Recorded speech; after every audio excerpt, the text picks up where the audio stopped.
Hey everyone, Groggy here, and today we will be reviewing an album called Hurry Up Tomorrow by singer, songwriter, and actor Abel Tesfaye, aka The Weeknd. In what awaits you in the era, The Weeknd has been one of the best-selling artists of our generation. It's been over a decade since the release of his first mixtape, House of Balloons, which opened the world to a dark and exciting R&B sound. He's often credited as a pioneer of alternative R&B, and helped bring the sound to the mainstream. The Weeknd sound has continued to evolve over the years.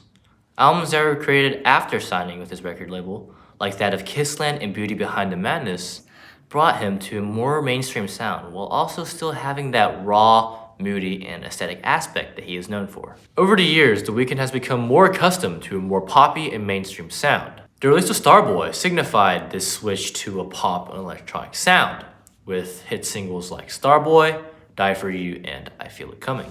One of the biggest moments of his career happened in 2020 with the release of After Hours, the first album in his new trilogy. Despite After Hours being a departure from his usual sound, it became the biggest commercial smash of his career. After Hours mixed a vintage 80s synthpop sound with a dark and aesthetic twist. Anthems like Blinding Lights and Heartless would rise to the top of the charts after the album's release. Save Your Tears had a bit of a slow start in popularity whenever the album released, but it would soon become one of the most streamed songs on the album.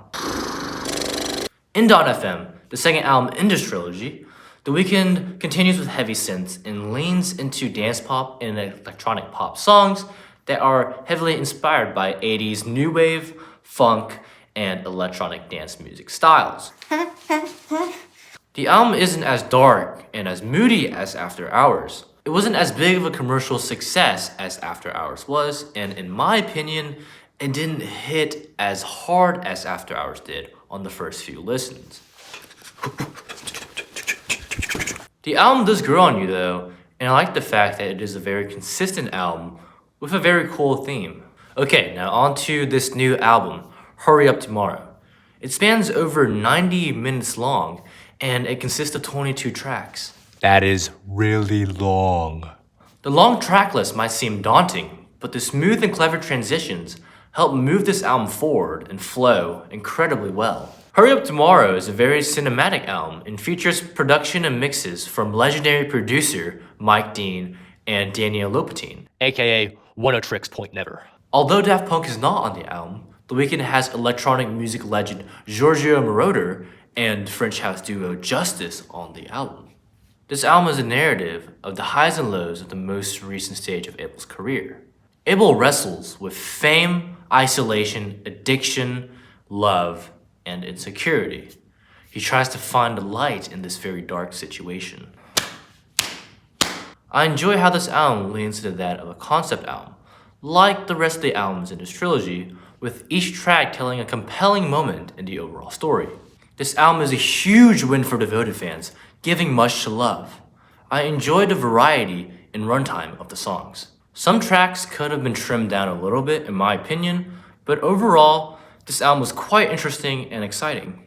This album has been a great experience, and I'm glad that the final album from the Weeknd persona is one that combines aspects from all different eras of his career. This trilogy is like that of a modern divine comedy. After Hours is Inferno, .fm is Purgatorio, and Hurry Up Tomorrow is Paradiso. Over the years, The Weeknd has had many ups and downs in his career. He has continued to evolve, and his evolution is shown in this final album. Despite some of the lulls and weaker moments on this record, it is a very over-the-top, interesting, and fitting way for The Weeknd to end his career, which is why I will give this album a score of 83.5 out of 100. Thank you for watching this review. What are your thoughts on the album? Let me know down in the comments what I should review next. Make sure to subscribe to the channel and hit the like button. Also hit the bell as well. Next to my head is another review. Check down below in the description for a full review on this album.